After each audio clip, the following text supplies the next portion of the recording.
Good morning, FFLs. Welcome to March 2023. Let's go ahead and get this going. We're going to speed through this. There we go. Oh, we missed the countdown, but that's okay. We'll get started anyway. And it's JB and JC. If this is your first time joining us, we are the co-founders of FFL Consultants and proud supporters of the National Shooting Sports Foundation membership group. We're compliance consultants helping you manage through your business through all the ups and downs of the ATF and state regulations. There's our phone numbers, there's our information, and we'll provide that again at the end of the session.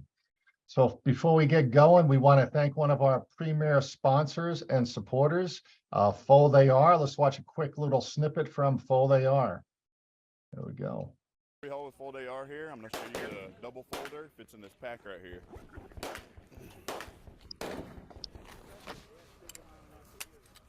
So let's just get it out and ready. So it's ready to go right now. I'll put it back in the bag.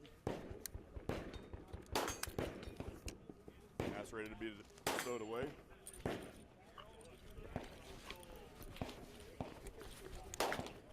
A little bit wonky there.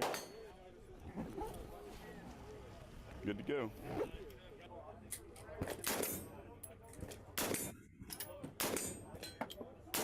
So that is an amazing new platform we have.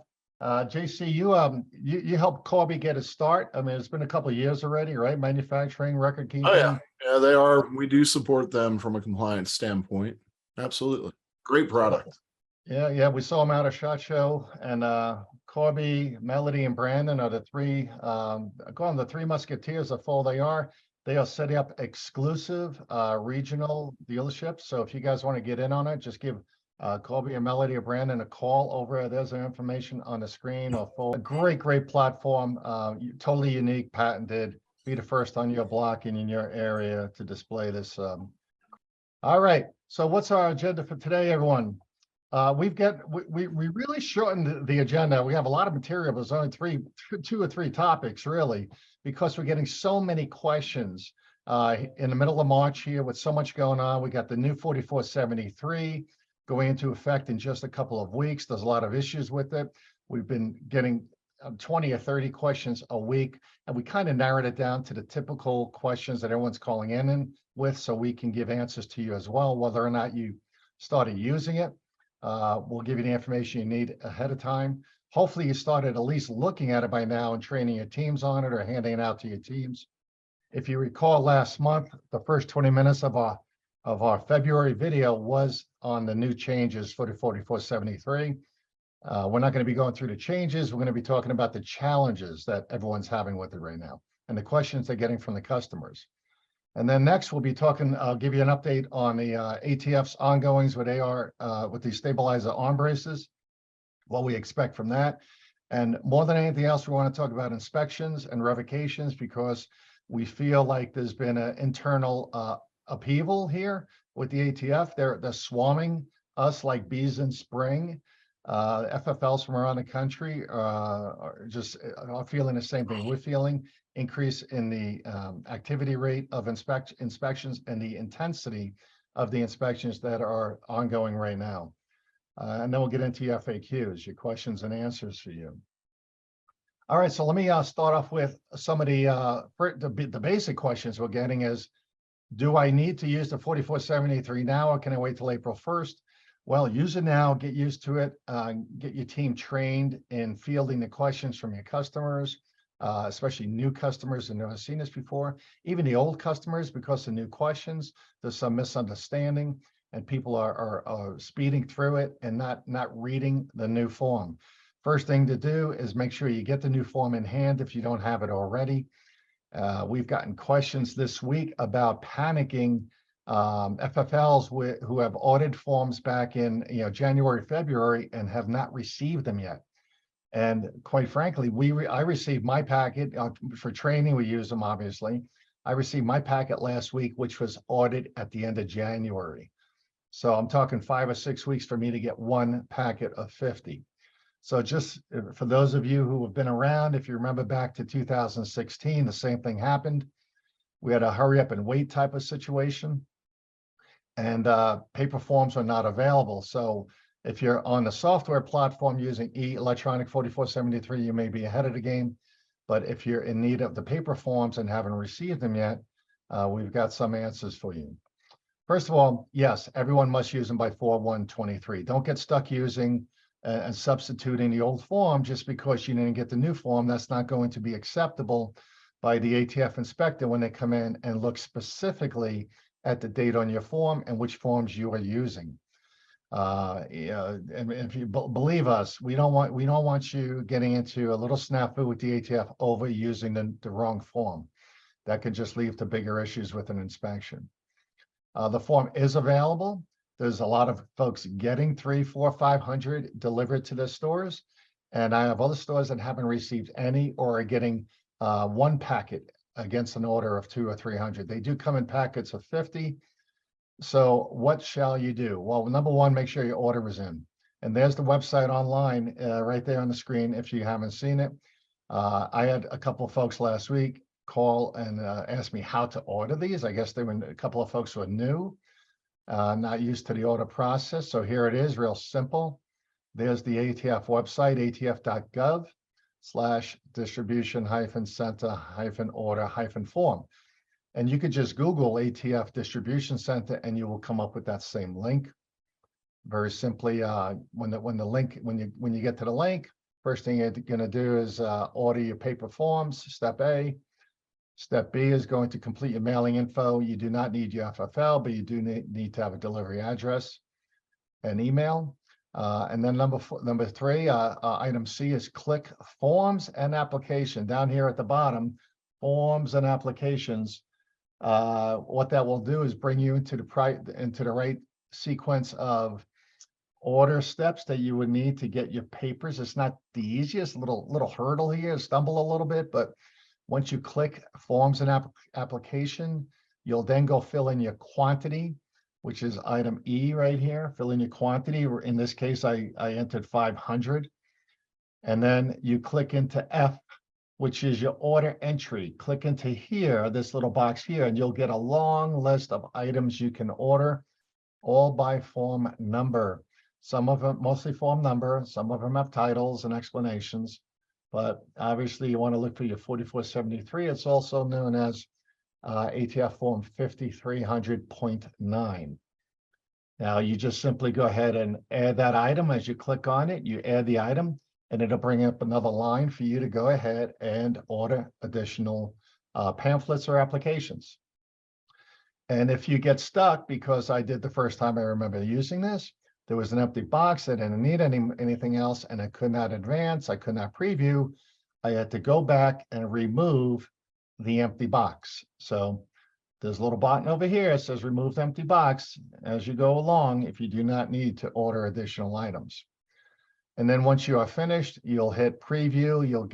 You'll see what's being ordered. You'll hit submit, and lo and behold, everything will be on its way to you. But there's only 2.5 weeks left. So what do? What happens if I don't receive my forms in time? Well, again, if you're doing paper forms, you need to make copies. So you're going to go out to atf.gov and you're going to download the PDF version of that form from the atf.gov, download the PDF version, save it to your computer, and somehow get it to a copy center. We do not suggest making copies on your home printer because you will run out of ink very quickly and it'd be very expensive.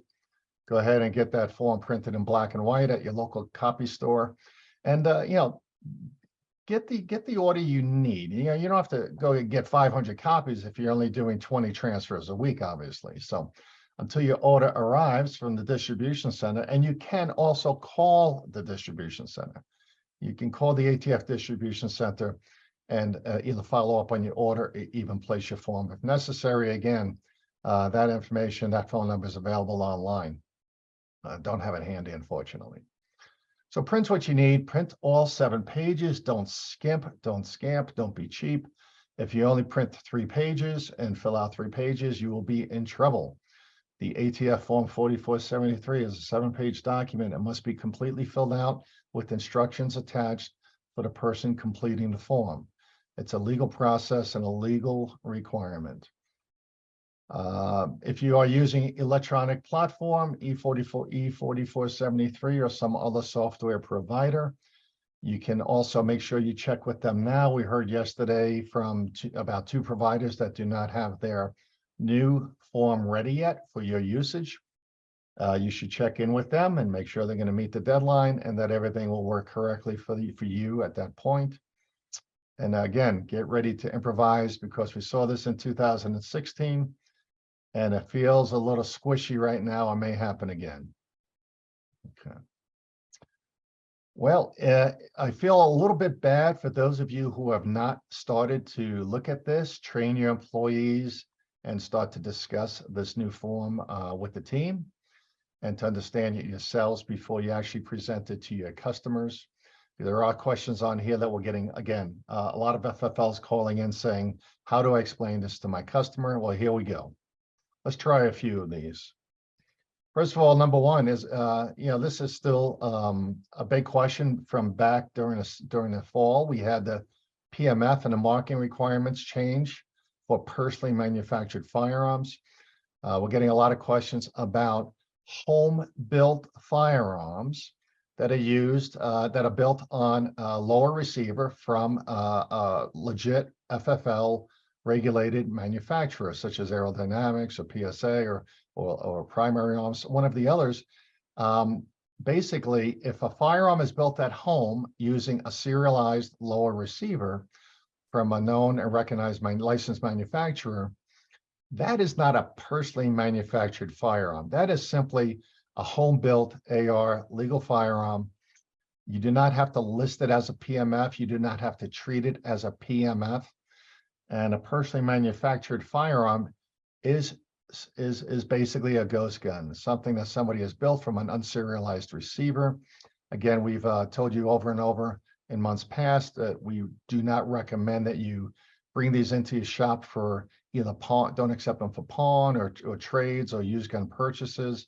There's no guarantee or warranty that goes with that firearm, nor do you know if it shoots right or functions correctly, and you absorb the liability on PMFs. So again, a PMF is not an AR built on a licensed serialized AR platform or AR receiver. Okay. Number two, JC, jump in if you got any comments or questions on any of these here. Number two, what type of firearm is a shockwave? We keep getting this question over and over and over, and I don't know why. We didn't know why we were getting it so much lately, but we actually figured out that IOIs are visiting stores and coming up with 3 different names for shockwaves based on who they talk to or who they report to. Well, we went to the source, we went to the ATF FIPB, and we actually asked a question: what is the type for a firearm such as a shockwave or Remington TAC 14? And Black Aces has some of these out there as well. And basically, a firearm without a shoulder stock, shotgun without a shoulder stock, and that is not a pistol grip firearm with an 18-inch barrel. If it's a 26-inch firearm that shoots a shot shell, it does not have a stock. It can be labeled as one of the 3 following. It can be listed as a firearm, as initially labeled back in 2017 in an ATF open letter, or it can also be called a pistol grip firearm, believe it or not. Even though it doesn't have a pistol grip, it's got the bird's head handle. It can be referred to as a pistol grip firearm. You can also just simply label it other. Other is acceptable. So pistol grip firearm, other, all basically,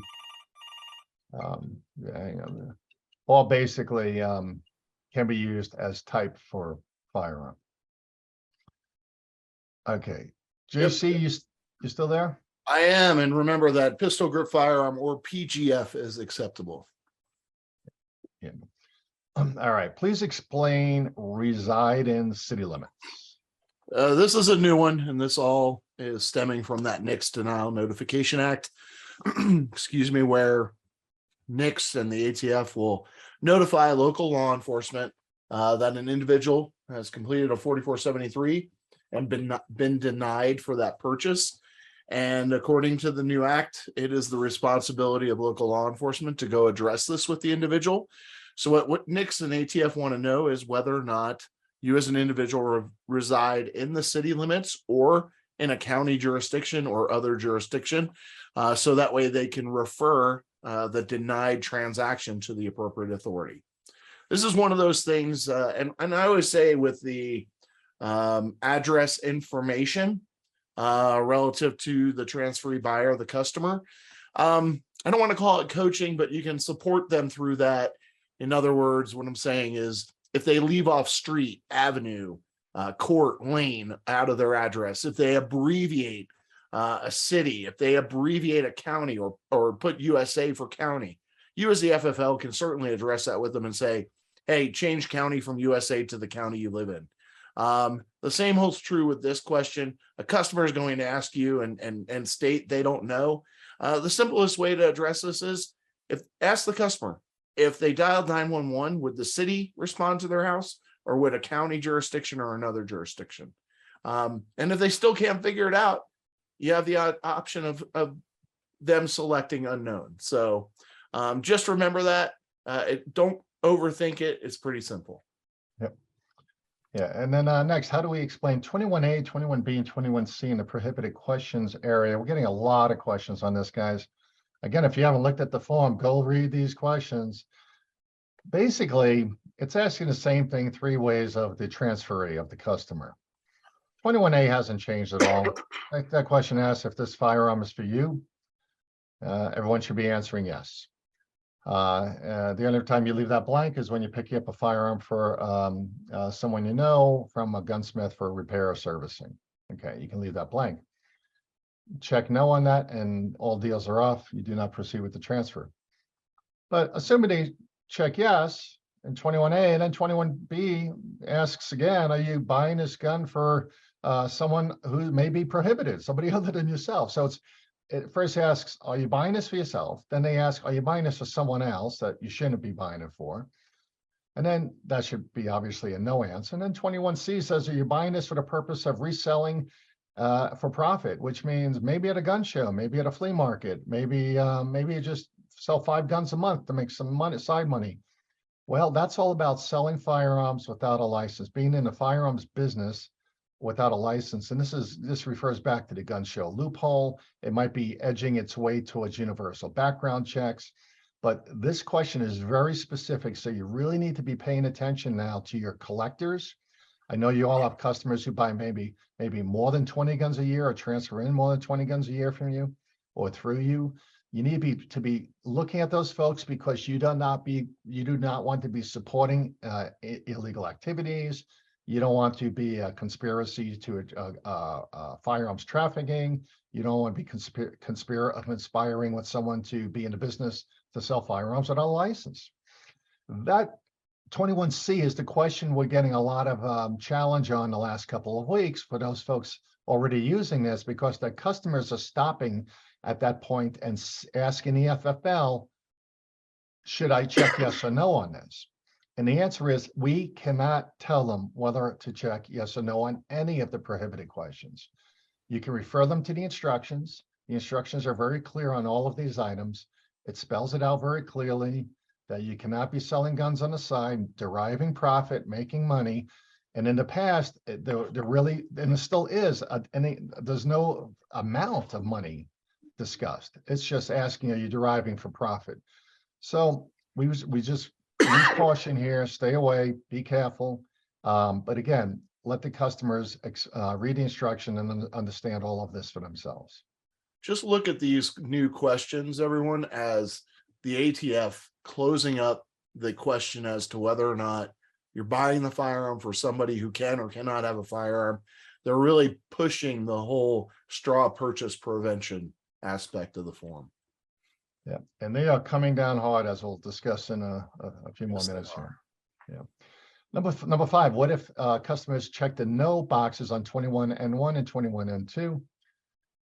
This has been these were 21L1 and 21L2 in the past. This is very concerning because all of a sudden 21L1, now known as 21N1, needs to be left blank. Okay, in the past, we were checking that as a no. So that's a change for everyone, new and former FFL transferees who have filled these forms out before. And then 21N2, obviously they want to leave blank.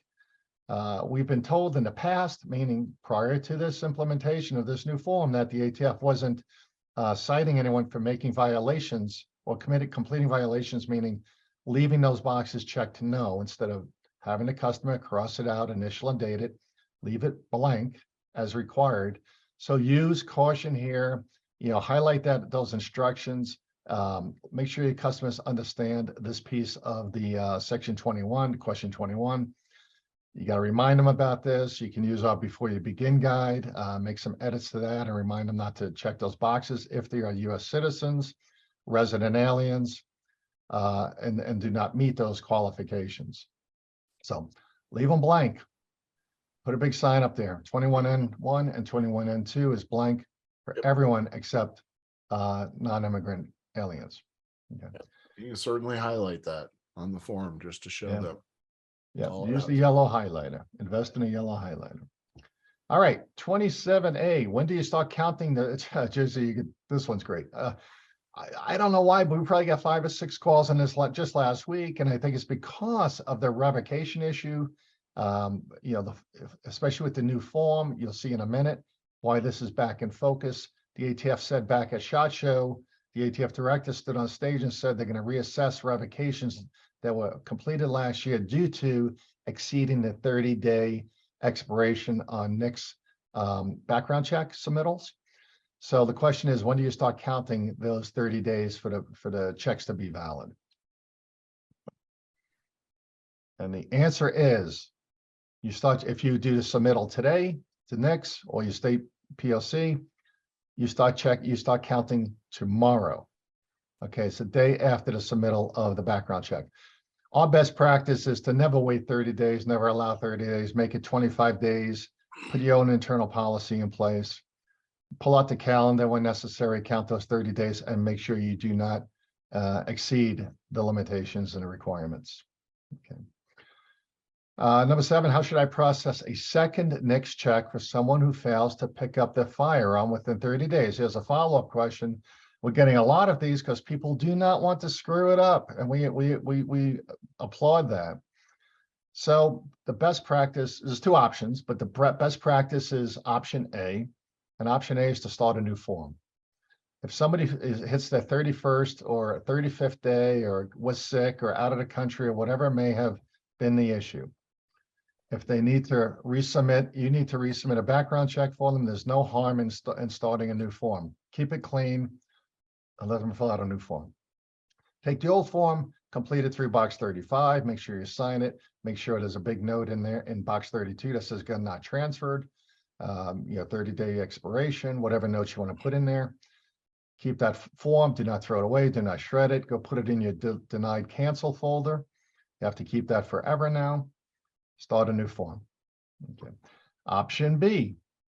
Option B is to reuse the original form and simply to resubmit it, denoting a new submittal date in 27A and a new NICS or PLC control number in box 27B. It gets a little confusing. You have to make sure it's clear which date is for which NTN number or control number for that background check. So you can reuse the form, but we do recommend just keeping it clean. It'll be easier for the ATF inspector if and when they ever pick up that form and try to figure out what happened and how the transfer was completed. Okay. And number 8, should I print and attach the MDI or NICS status report or other state validation control number report to my 4473 for all delays? Now, here's a little change in the game, guys. A year ago, we told you to attach these forms to your 4473. We said that was a great place to store them, but recently we've changed the best practice to be do not attach the NICS transaction summary or the MDI report to the 4473. Keep it in your buddy file. Anything attached to the 4473 falls under scrutiny of your inspectors when they do come and arrive. So if they're attached, they are going to look at different data pieces, data entry for your date of birth, driver's license ID number, spelling of the name, the middle initial, etc. All of that shows up on the next NTN status report for delays and proceeds and denials. So just start keeping those separate if in fact you were attaching them to your forms. And someone asked last week, should I go remove them? Well, that's up to you. If you want to remove them, you can, but going forward, definitely do not attach those to your 4473s. Okay. Next. All right. So we want to highlight some of these critical issues. If you haven't looked at the form yet, these are the pieces you definitely want to go and absorb, understand, and educate yourself first so that you can then further educate your customers. First on Section B for the customer, at the bottom of the certification is a new sentence. It says, I further understand that the repetitive purchase of firearms for the purpose of resale or predominantly earn a profit without a federal firearms license is a violation of federal law. Okay, this is right there. They have to sign it, they have to date it, and you have to know that what they're saying is true, okay? And if you know it's not true, or if you're facilitating them purchasing without scrutiny and not questioning and challenging it, you will fall subject to being involved in any investigation that moves forward on that. Again, the ATF is getting very specific in going after firearm dealers without persons dealing in firearms without a license. The gun show loophole is going to disappear because of this, we believe. The flea market sales are going to be scrutinized and pursued. And those individuals might be getting firearms through you. So you must be careful with this. Okay. For you, for the employee, for your staff, on their certification, there's a new sentence. Here it is. I further certify that this firearm transfers within 30 days from the date of initial contact with NICS. This was not there before. And this is probably going to relieve the ATF from considering what to do with those transfers that were over 30 days prior, because they mentioned, again, back at SHOT Show, the ATF director, Steve Dettelbach, got up there and said they're going to reassess anyone revoked just simply for that 30-day violation or expiration. But now they put it in writing. They're putting it right here for you to confirm that you did not do that. So we don't want to take any chances. Make sure you are not failing to meet that 30-day expiration. And again, best practice would be to make it 25 days. Okay. All right, again, for the employee, okay, so this is a zero tolerance issue, will continue now that they're putting this in writing. We do believe that this is going to be impactful. So no matter what you heard from SHOT Show or in the news or on YouTube or wherever, we worry about this one. You're going to be held accountable if you make this mistake. So watch out for zero tolerance. And here's the big one, guys. All the conversations we've had, a lot of this has been about straw purchasing, restricting straw purchasing. It aligns with the Biden's Safer Communities Act. It aligns with the NICS Denial Act. Now, what we want to do is make sure we're training our team and you have it visible to your customers. Go order your Don't Lie kits if you haven't. They're free, absolutely free. Some good training, great awareness to folks coming in thinking about straw purchasing from you or commercing in firearms without a license. Okay, get this program in place. It does wonders when the ATF walks in and sees this. They understand that you're understanding of the process in the program. You have the training in place. It gives you a few little brownie points as soon as they walk in to see this program in place at any time they do an ATF inspection. All right, so again, get your questions, keep typing your questions, and guys, we're going to get to them on the 4473 process. That's it for now. JC, you want to jump into any updates on the arm braces? Yes, sir. So here's the deal. Went into effect on 1/31 of 23. At the end of March, the ATF has made it known that they have the option to begin enforcement of this new ruling. Granted, there are many, many, many lawsuits going on at this time. That doesn't mean anything just yet. First of all, you got to get through the lawsuit, and you got to figure out, is it going to be a TRO or temporary restraining order or an injunction? And is it only going to apply to those that are enjoined in the lawsuit? So none of which has come to a conclusion yet. So we have no idea.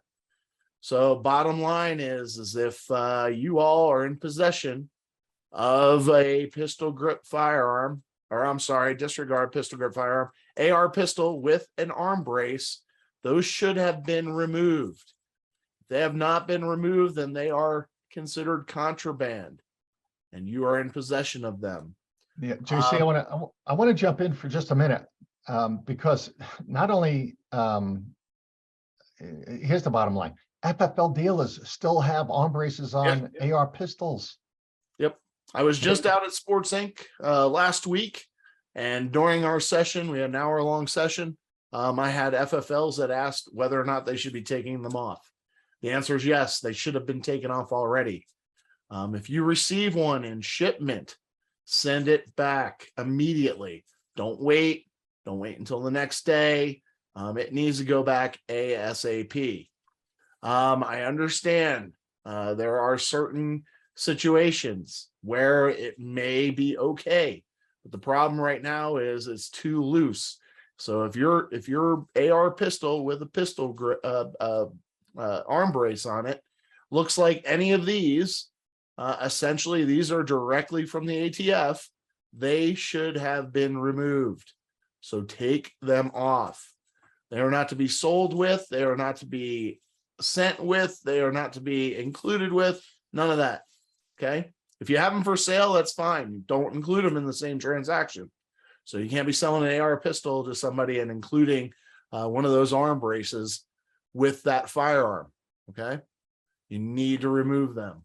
Are buffer tubes still legal? Absolutely. And the reason being is because it's required for the cycle of operations of the weapon. That buffer spring and buffer tube and buffer in and of itself are all fine. All right, so keep that in mind. No more arm braces. Critical details about this ruling: the rule does not affect firearms that have a rifled barrel length of 16 inches or greater and an overall length of 26 inches or greater. So measure that barrel. If it's 16 inches or more, you can still have a pistol brace on there. That was one of the things that you could do to basically convert the firearm from being a NFA firearm. The rule does not affect smoothbore firearms. That's your Shockwaves, your Remington TAC 14s and such, your pistol grip firearms.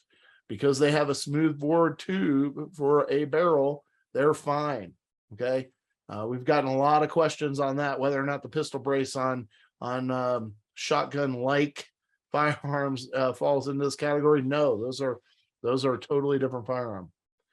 So between now and May 31st, you have to ensure that all AR pistols in inventory have no stabilizer arm braces attached. None. Qualifying SBRs that have Form 1 submitted may be sold and transferred using a Form 4. You have to wait until you get your Form 1 or Form 2 back approved. All right. You're going to get, if you've submitted a Form 1, you're going to get a conditional approval. That is not your Form 1. That is simply a conditional approval. That's saying you can be in possession of it. All right. You have to wait until you actually get your Form 1. Again, don't sell or provide a stabilizing arm brace to any customer, buyer, or transferee in the same transaction.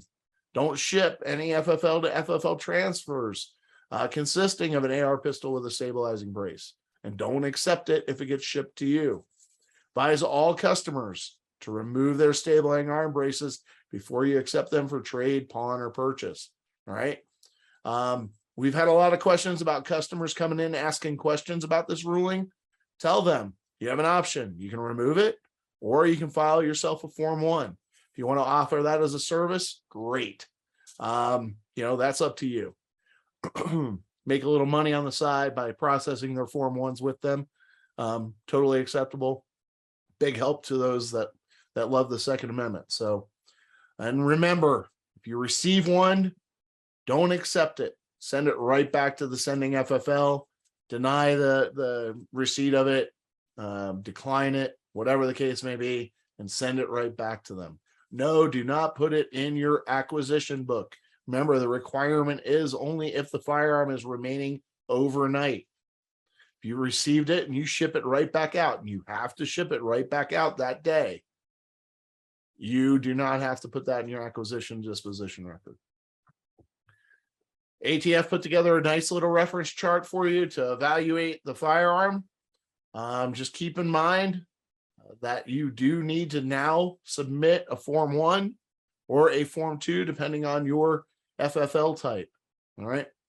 If you're in possession of these or you keep it overnight, that firearm has to be destroyed or surrendered to the ATF. That is the key. There's no other option. They've made it abundantly clear. So you have until about the end of this month before they potentially could start enforcement. So keep that in mind. Yep. And we had a couple inspections last. We had 7. This is the inspection thing is weird. We had 7 inspections going on with clients or our clients, basically NSSF clients last week, 7 in 1 week. And we got 3 continuing today. So they're out and they're looking, and they are looking for arm braces. We did find in 2 locations, the ATF found AR pistols and arm braces on in pawnbrokers in the back room, in pawn, in cases, just up on the shelf. Make sure your team is looking in and out in these cases and taking those away, separating them, because they cannot be in the same case with the AR pistol. All right.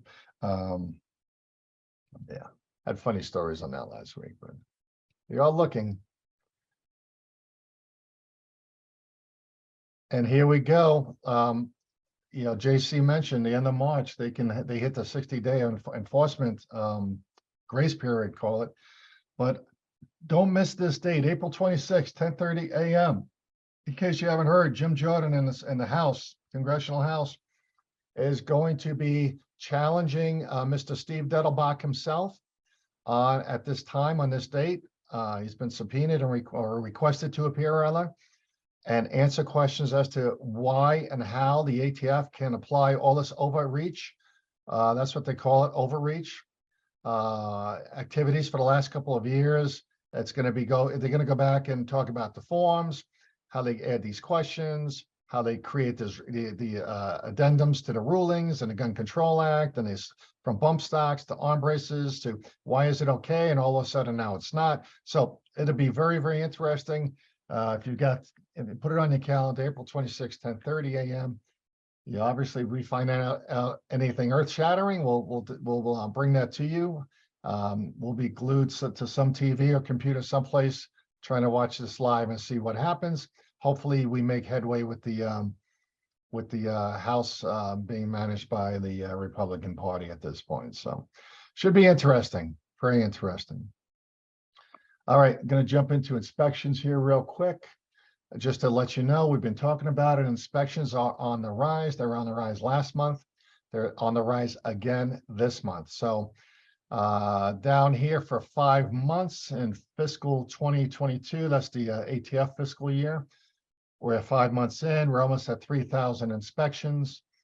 Because of the ramp up, we think we're going to hit at least this number from last year, 6,900.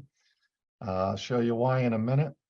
There was 35 warning conferences, but the big problem for us right now as gun dealers is 71 revocations.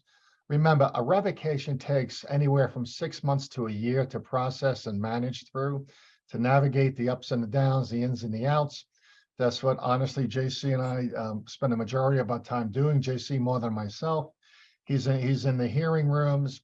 He's at the gun dealers for a day or two before the hearing, prepping, reviewing, creating all of the paperwork and strategy for that hearing to hopefully minimize the revocation to a warning versus a revocation. That's the strategy. But the A+ strategy is to not get revoked at all. That's why we spend so much time on inspection process, compliance, and preparation, so that you guys never have to face the revocation issue. All right, so that's a big number, 71 versus 90 all of last year. So we're only 5 months into this, and JC, I can't even imagine. What do you think? I'm thinking 150 to 200 revocations this year. These are actual revocations. This isn't notice of revocations. This is dealers who the decision has been made to pull their license. And you know, to kind of echo some of what JB has mentioned here, you guys got to get preventative. You have to get in front of this. There's building out your corrective action plan and a strategy for your defense. It takes a lot of time and energy, a lot of money. I'd rather have you spend the money up front and get everything squared away before you show up for an inspection. If you haven't had an inspection in a while, give us a call, reach out to us, schedule some time with us. Let's see where you're at. Let's see what happened previously, so we can get you better prepared for the next steps. Yeah, and I forget to always mention the good news. The last week we had, I'm sorry, last month, February, we keep score of our own clients and everything going on, obviously. We had 8 inspections out of 22, I think, or 23, 8, where the ATF inspector found it really, really hard to tell the FFL that they had no violations or minimal violations, non-citable violations, didn't require a report of violations to be written. And it's funny, in only one of those cases was the ATF IOI really, really great about it. In the other 7, they didn't want to say it. And it was almost like they were disappointed that the FFL was so good with their paperwork and was even challenging how they could be so good, which is beyond us. But anyway, we dealt with it. We sit through these the closing conferences with every inspection. We hope we hold your hand through the process and make sure the ATF doesn't take advantage of you, criticize you, or be sarcastic to you or demean you in these processes. It's amazing what we're hearing and seeing. But again, I got to give kudos to the one, and it was up in New England. It was out of the Boston office, a great guy. And I wish they were all like that, but unfortunately right now they're not. All right. And then here we go with looking at this chart. Here's the audit ranker. This is the top 5 offices with the most inspections for February. The number 1 is Kansas City with 93. That's a big number, huge number. If you're in the central US, Midwest US, be on your game. Make sure you're doing everything you can to pass your next inspection. We got Columbus in that same area, not far from Kansas City, still in the Midwest. These guys are out there with flamethrowers. Be careful. Down in Texas, the Dallas office is also running around, hitting everybody very fast and very quickly. They're in, they're out. They're trying to find you doing something wrong. Yep, we actually had one close out today, 0 violations, JB. Woo! Excellent. Wow. Nice. The program works, guys. We call it preparation, and it works. It works. It's as simple as that. 61 and 47 in Houston. 699. This is the biggest number, the most audits in any one month that we've ever seen. So that's why we're thinking this is going fast and going higher. We think there's momentum behind this wave of inspections. So keep your eye on this next month. I'd be shocked if it's much lower than 699. Last month it was 657. So they're on a roll. They're out there with a strategy to write reports of violations. And that's our opinion. That's our opinion. Okay. There's your revocations by office for those same offices. These are revocations last month. So there's 19 revocations for last month across the country. Revocations for the year, here's the numbers. And so 71 for the year, 15 of which are coming right out of Kansas City. So again, if you're in that Midwest, Kansas City area, guys, be on your game, be on your game. All right, little strategy for success. Same strategy, hasn't changed. Hey, don't have any missing, duplicate, or expired NICS transaction numbers or state POC control numbers, because you have to prove through a control number that you did a background check. That is the reference point. Missing that, or 8 digits instead of 9, as we've commonly seen, does not fare well for you. Brady release dates, be careful of the 3-day, the 10-day, and after 30-day expirations. NICS point of contact exemption, non-compliance, out-of-state CCWs, be careful. We had it last year, I can't tell you where, but we have an FFL who is scared out of his wits right now because there is absolutely no way to go back and fix this. His store accepted an out-of-state CCW. by mistake for a long gun, and for whatever reason, his employee didn't catch it, and they are now stuck. The customer will not come back. The customer will not bring the gun back, and our FFL is sitting there and waiting, hopefully for a year, that the ATF doesn't come in and find that form. There's just no way to hide it. And he's with an electronic form, and he does transaction serial number organization. So he can't be missing that form. It can't disappear. They can't go hiding. He's very worried that if they come in to see that, he's going to get a revocation, has to start the process. He obviously signed up for the PRM program, the NSSF premium program. You got to sign up before the revocation. You can't wait for the revocation. So that's going to keep him awake for about a year. Be careful of that one. We've seen this one sting more FFLs than we can tell. I mean, more than we expected. Out-of-state resident transfer non-compliance for whatever reason, handguns. We had one of those happen about 6 months ago. Fortunately, we got the handguns back. The employee had to drive across state lines to go retrieve handguns that they transferred, unfortunately, to an out-of-state driver's license. Okay, new employee, but we did retrieve them. Doesn't fix the issue, doesn't erase the issue. It just minimizes the fact that it occurred. It will still come up in a revocation hearing. Expired concealed weapons permits, always got to be wary of that. Address, here, just while we're talking about this, we get calls all the time. The address on a concealed carry permit does not have to be current to match line 10 of your 4473. So the concealed carry permit, as long as it's valid and unexpired, it can still be used even if the address is not correct. Hey, JB, I want to touch on that for just a second. Yep. We've had this come up in a couple of recent revocation hearings where the FFL was under the impression, because the state has an exemption for expired concealed carry permits, to where if they've submitted their application, the permit is still valid until they receive their new one. You need to keep in mind that a expired concealed carry permit, even though the state or local jurisdiction still accepts that because the individual who it's issued to has submitted their application for renewal, that does not apply to the exemption. All right, the exemption is specific. It must still be valid. The reason why is because that concealed carry permit is only good for 5 years. So even though the state or local jurisdiction still looks at that as being a valid concealed carry permit, if it's an expired concealed carry permit, even if they've submitted their renewal, it's expired and it is not valid for the exemption to a background check.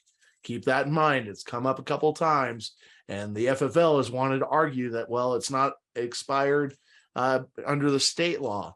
It's not expired under the state law for the individual to carry a firearm concealed. It does not fit into the law and regulation as it relates to the background check.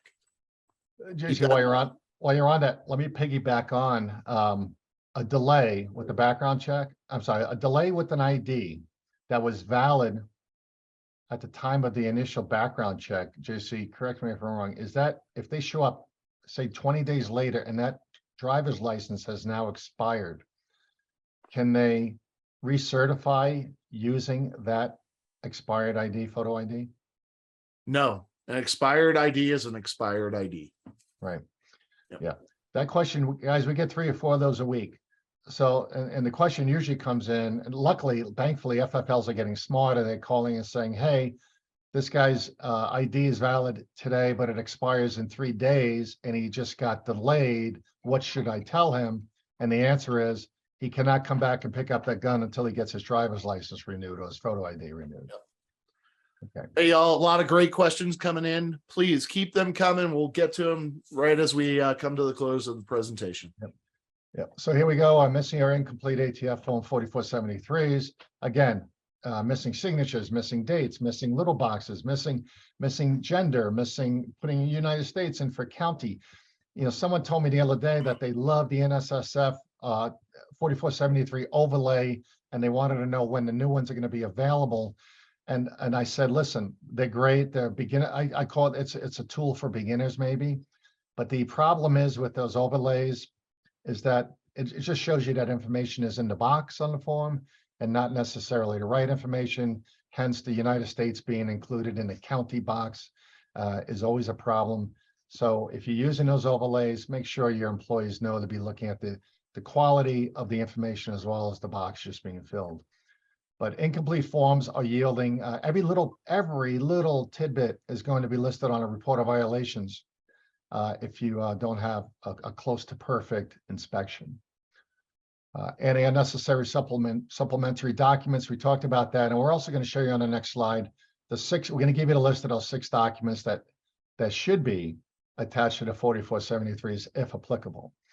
Recurring violations. If you've had problems in the past, that is the first thing the inspector will look at when they come to inspect you. So make sure you're aware of all your past warnings, violations, issues, and any past closing conference notes that you had, because the ATF is bringing those with them when they come in to make sure you don't have any reoccurrences or repeat problems. And this last point is something we've been talking about throughout this presentation: intensified ATF operations, focusing on straw purchasing, and they're using stings. They have undercover stings, we know that. They are also calling I say they, but it's assumed that it's an ATF task force or designee calling stores to ask questions like, oh, if I bought a gun online and had it shipped to your store, can my brother pick it up? Or I'm sick and I can't pick up my gun, can my sister come and get it? They're not even coming to the store to try these straw purchase things anymore. They're calling. So we've had more than 1 or 2 in certain areas of the country reported from multiple FFLs. They don't talk to each other. You guys call us or you send emails or texts telling us this stuff is going on. And JC and I are laughing because we have 4 or 5 or 6 FFLs in the same area getting the same phone call. So be wary of that. The ATF doesn't have to come in to start stinging you. They could be doing secret shops or secret buys at gun shows as well. We know that's a big focus, but also using the phone now. All right, this hasn't changed. Oh, here's one other issue. After immediately review your last 12 months of paperwork. Everybody knows when the ATF comes in, they do an inventory and then they look at the prior 12 months of your 4473s. They have to do that by law, by statute. And if they find a lot of problems, they're going to keep going. They can keep going back to the last inspection or the beginning of your license if you've never been inspected. But the last 12 months is critical. Make sure, as we say, they're clean. Make sure the last 12 months are clean, free of errors, free of corrections that need to be done. If you have corrections, get them done timely and quickly. Don't put them in a folder and forget about them with sticky notes on them. JC and I do this all week long. We visit 2 or 3 gun dealers each every week, and we find 4473s stuck in the files with sticky notes on them for incomplete corrections.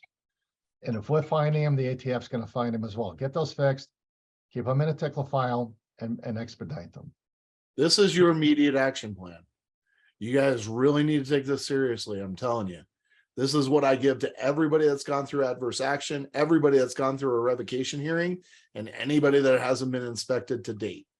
If you've been 3 to 5 years without an inspection, I strongly recommend implementing this immediate action plan and getting it done as quickly as possible. Right.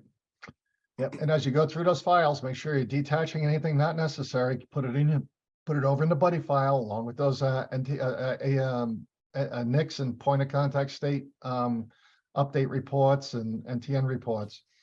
There's only 6 documents you're ever required to attach to the 4473. This is the list, very easy.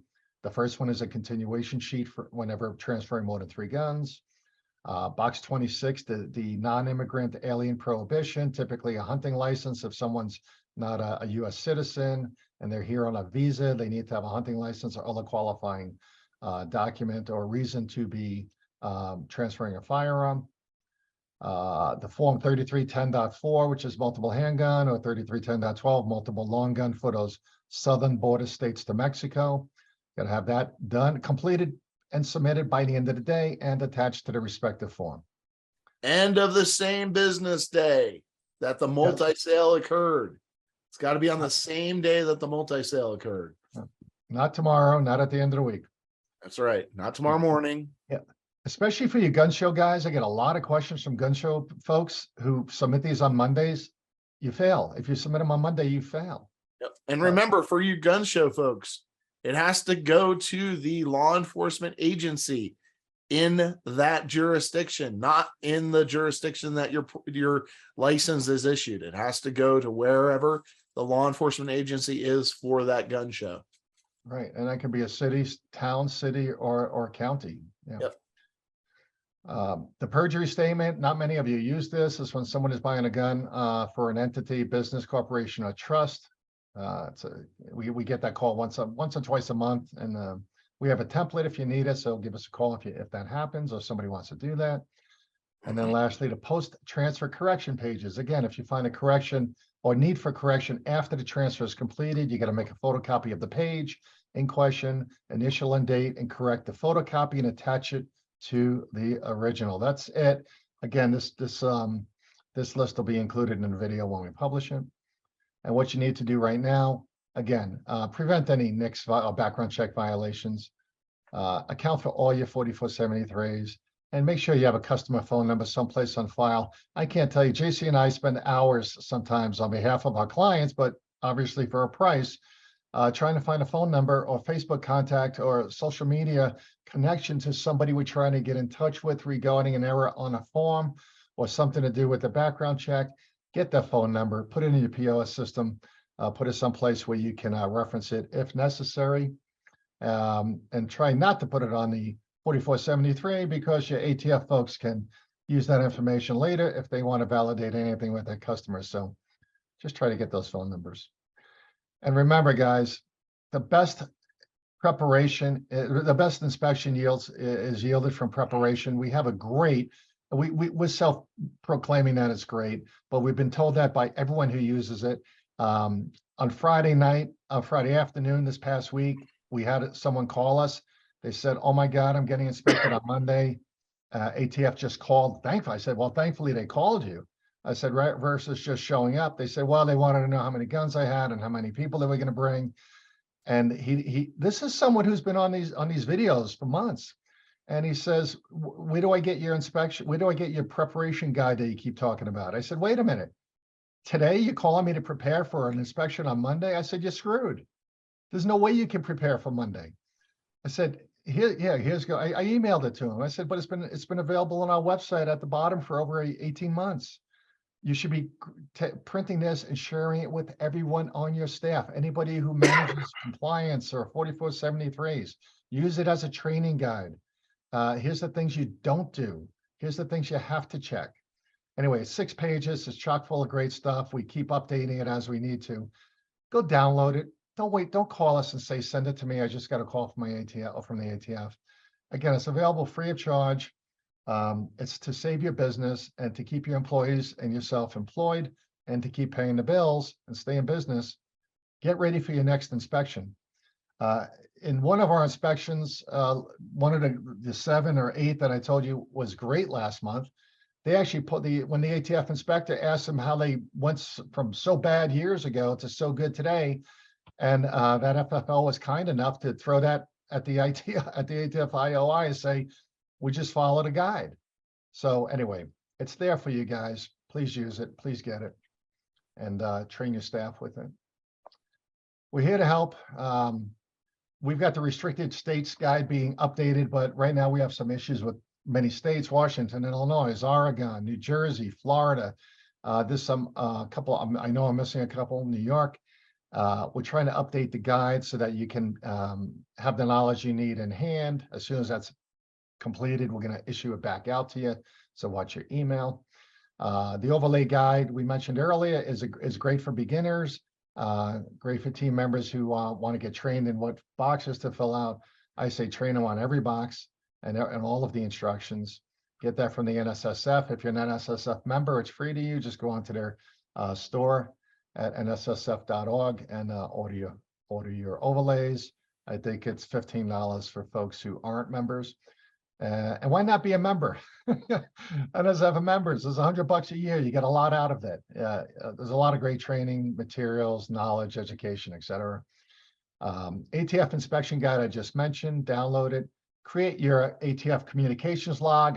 It's really great when I go on visits now and I see that happening.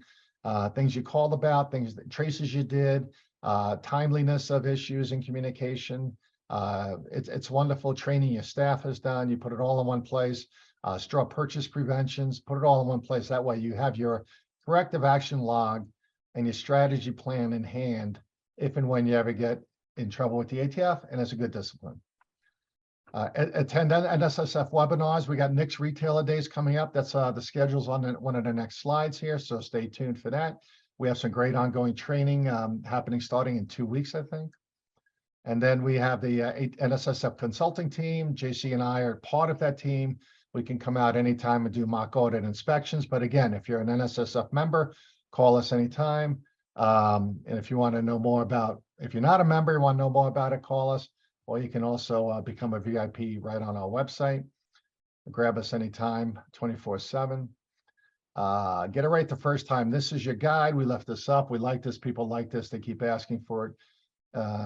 Print this page out we will send the PDF out of this along with the video and make this available to you. Get it right the first time. Our acronym is GIRFT. Previous don't have any repeat inspections. If you had adverse action before, meaning a warning letter, a warning conference, you cannot have any violations going forward on your next inspection. Check every transfer twice before you transfer the gun and 3 times the third time before you file that form. If you're using cloud storage, it's a real challenge. You know, you've heard us say it before. Make sure someone is going in and regularly going online into the cloud and look at your forms. It's a pain in the butt sometimes. It's a lot longer than looking at paper, but you've got to make sure you have no errors on those forms that you think are being filled out correctly. Complete A&D entries daily. If you're electronic, you got digital platforms, that's great. If not, make sure you're doing your entry acquisitions, dispositions regularly. Straw purchase prevention, we talked a lot about that. Make sure you confirm a genuine interest and intent of that purchase and transfer. Complete your daily reports for handguns and long guns, multiples, and respond to your traces within 24 hours, obviously. Need help, give us a call. This is where JC and I are going. A lot of you, are looking at this when we broadcast it, and you're saying, "Hey, can you squeeze me in for a visit?" And actually, I'm squeezing one in this week. I'm squeezing one in next week, just because we happen to be going to those same cities where the FFLs, the premium retail members for the NSSF, the new members have been scheduled, and we're doing a lot of repeat visits, guys. Premium members who may have joined the program 2 or 3 or 4 years ago. Once a year, you can have us come out for a discounted visit. It's a great discount, about 50% off the non-member visit. So if you need us in a town near you, let us know, give us a call, see if we can fit you in. And then JC or I will be at the 3 pawnbroker events, the Texas Pawn in a couple of weeks, Pacific Northwest, I think, is in April, and then the National Pawn Association convention in Atlanta in July. So we hope to see you there. Spend some time with us, bring your questions, shake a hand.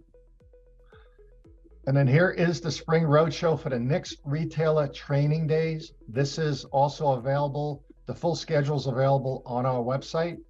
Just go down to fflconsultants.com at the bottom of the homepage. You can pop that up, print it out if you want. But I'll be in Birmingham and Atlanta in 2 weeks, week after next, actually. Again, squeezing in a quick visit with a PRM, a new NSSF member. Then in April's Billings, Casper, and Lincoln. I'll be up in Lincoln. I see my friends up there. Hello, Terry. Can't wait to see you guys again. There's May, June, and July. So if you're in or near any one of these cities, you're going to get an invite from the ATF, and this is what it looks like. It'll tell a little bit more about the meeting and the day's events. It's a 5-hour training day, limited to 100 attendees, 100 seats. That's it. these rooms will be packed, especially with all the new stuff going on and the new questions. There's a lot of new stuff also happening with NICS in the next couple of months that you know, they don't want to talk about it, but we're talking about the stolen gun directory. We're talking about background checks for employees through using NICS. If and when those programs are available, they will roll out through these sessions, along with your ATF updates and questions being answered, and yours truly, JC, JB, and Bill Napier appearing on behalf of the National Shooting Sports Foundation.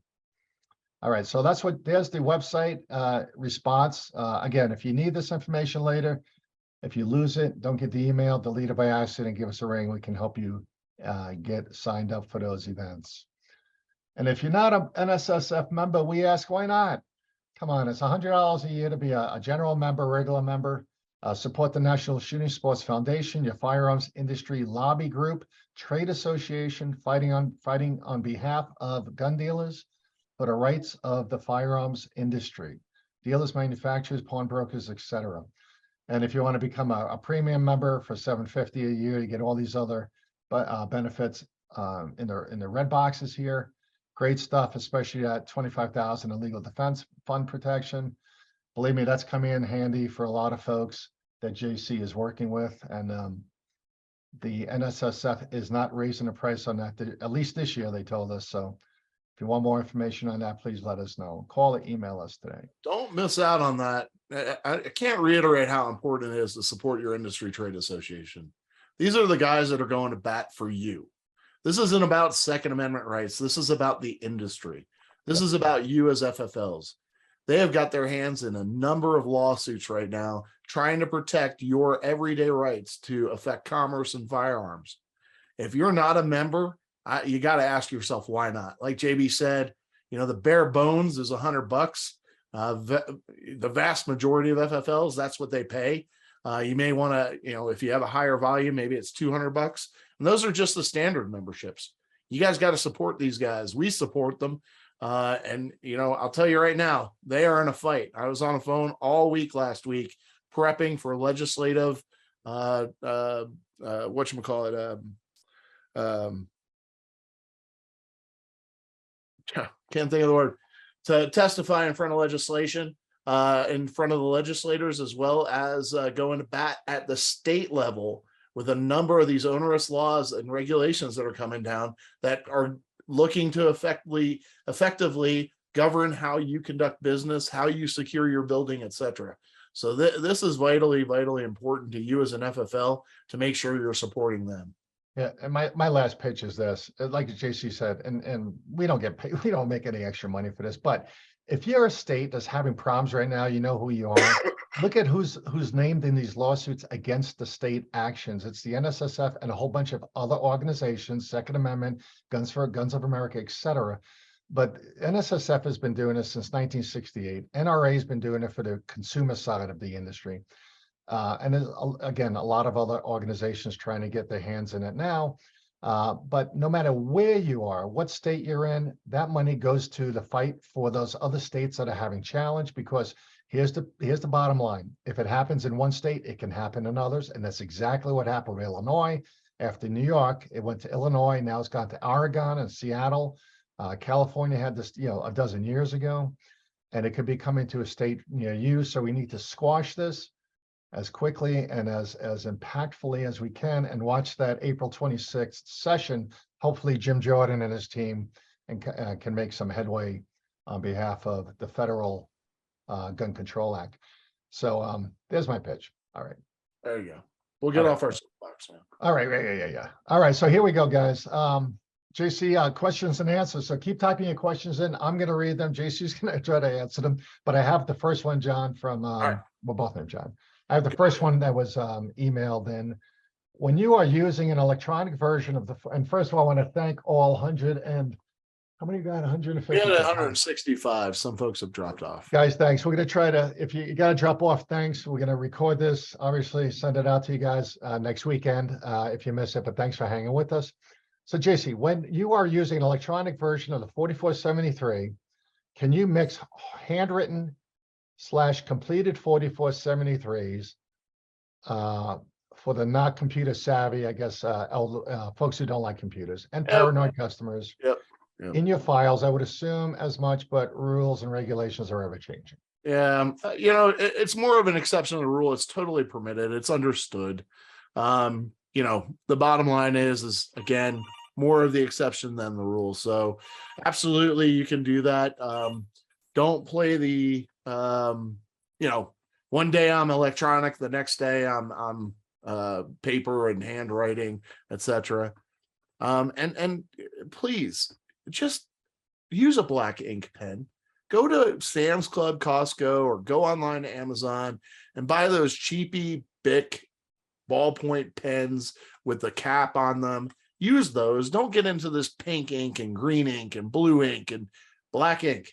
Keep it as a rule. Get rid of all the other pens you guys are using. It drives me nuts when I'm going in and do a mock inspection and there's 100 different colors on 4473s. Black ink. Here's the other, guys, read between the lines on this one. One pen, one color, one style, one ink. Yep. One pen for corrections, one pen for the customer, one same pen for the employees. Everybody uses the same pen. Get it? Okay, that's what I'll do. All right, don't mix and match. All right, JC, I'm going to skip all the 4473 questions that we've already answered. Yep. Good morning, everyone. Good morning, Gail. Blah blah. Good morning, Kiki. Love you, guy. Love you guys. Hey, has anyone else been having trouble getting the youth safety? Yes. Pathways? Yes, we're hearing it all over the place. For the time being, just go out to the website and download them. Keep your orders going in. They have to fulfill them sooner or later. Don't keep reordering them if you haven't received them. Otherwise, you're going to get a huge batch of them. So once you've placed your order, if you still haven't gotten them, just go ahead and print them off for the time being. JC, do we think there's going to be any more revisions to the 4473 before April 1st? Yes, absolutely. And probably later than that. So if you're printing them, again, well, that's why maybe the government's not printing them, but if you're printing them, don't print more than you need week by week is my suggestion anyway. Yep. I saw this in 2016. I've not received, okay, I have massive event at the end of April. I need 10,000 new forms and have ordered them, but there is a backup plan if I don't get the 10,000 forms. 10,000? 10,000. You anticipate selling $10,000 at an event or 10,000 firearms at an event? Wow. Well, good for you. Yeah, you might no, not that's want to send fabulous. that on the live session. Everybody will be coming to it. Wait, maybe we know why there's none for anyone else now. Yeah, maybe. Maybe they're packing up your, Kristen, maybe they're packing up your order. Yeah. If you're doing that, you need to get with a company like Fastbound and go electronic as far as completing the 4473 and printing them. I wouldn't recommend going out and printing 10,000 4473s, 7 pages, considering it's April 1st. Yeesh, that could be quite costly. Yep. Next, are we able to highlight the leave blank 21N1 and 21N2? Absolutely. Go for it. I would also recommend highlighting county, parish, or borough. Yeah. Allegedly, JC, allegedly during an inspection, this person was considered, it was told it was considered coaching and stop immediately by the IOI. For what? Highlighting? Highlighting. Highlighting is in no way coaching or counseling. Yeah, that's a stretch. You're just calling attention to it. Yes, yes. Currently, there are no instructions. Currently, there are no instructions regarding 21B and C. Yes, you're right.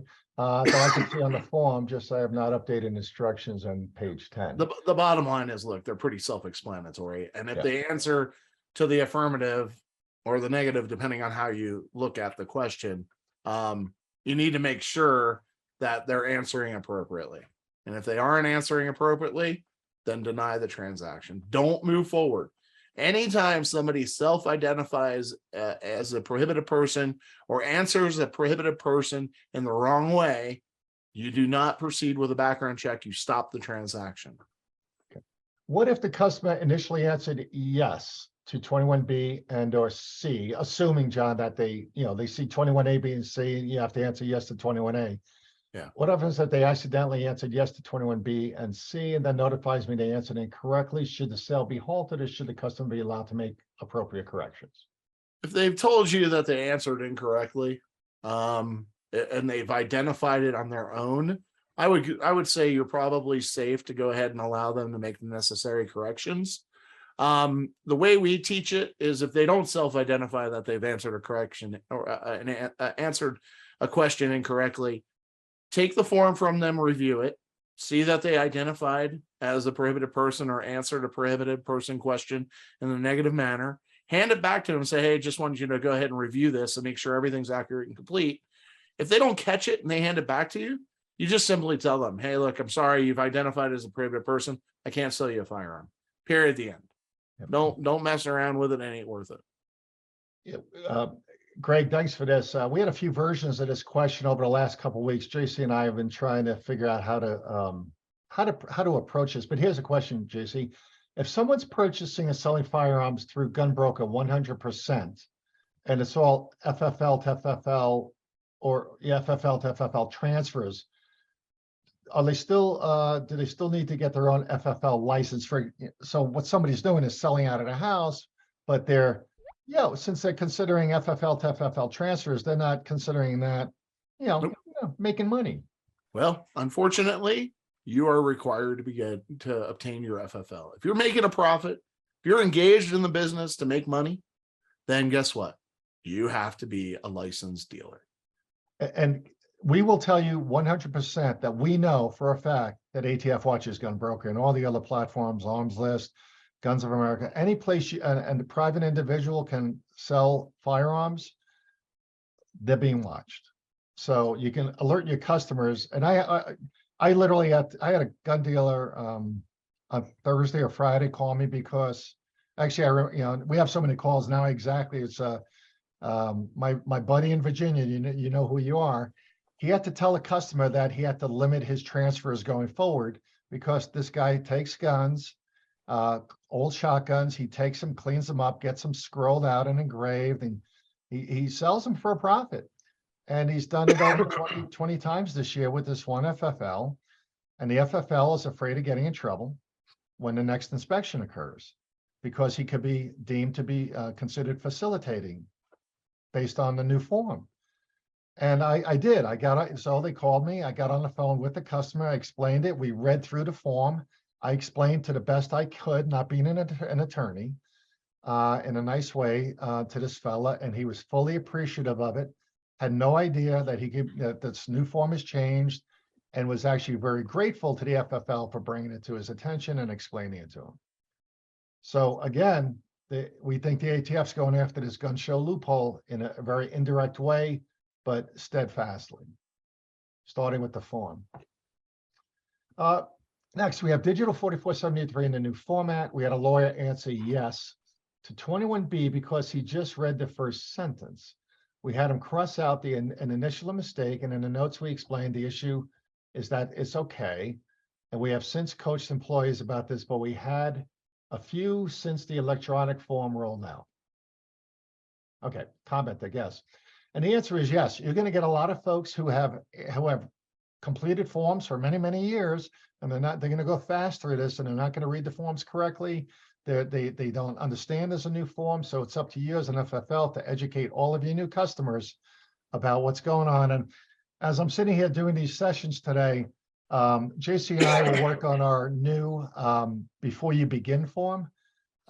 We know it needs some updates based on the new form. We'll try to get that out to you guys within the next probably week or two, and paying close attention to this.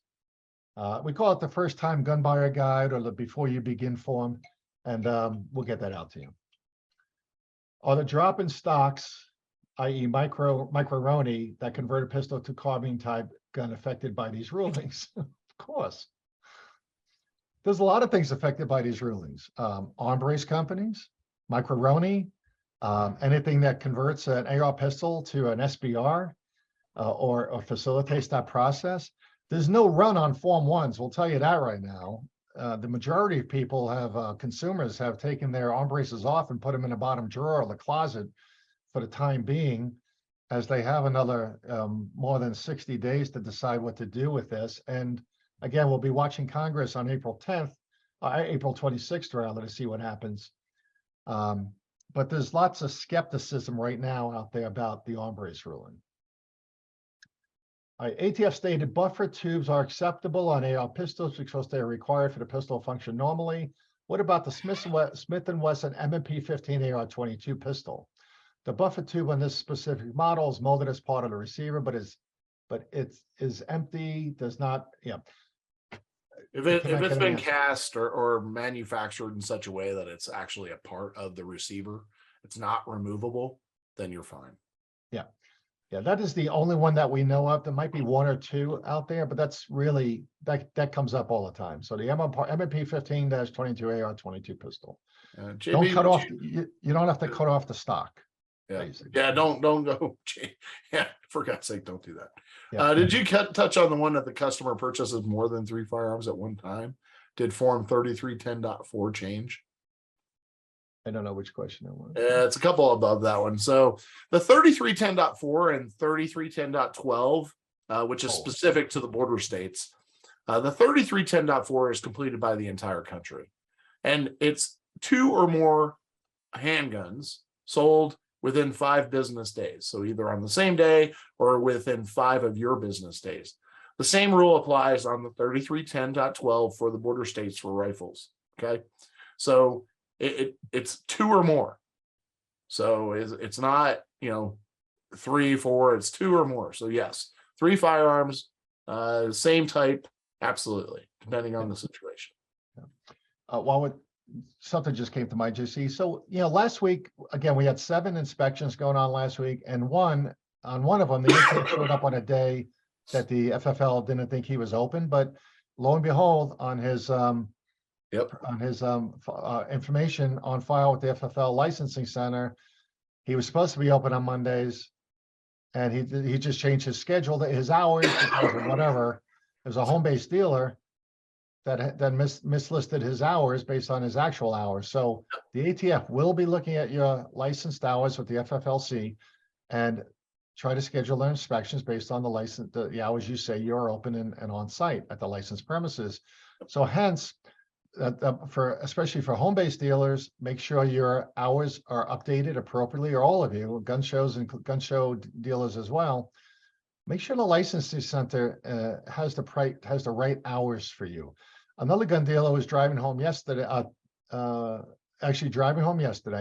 because he was supposed to be driving home today, but realized, because he heard this story from someone else at his Texas gun show, and said, wait a minute, I'm supposed to be in my store Mondays. I better leave today and be there in his facility. It's not a store.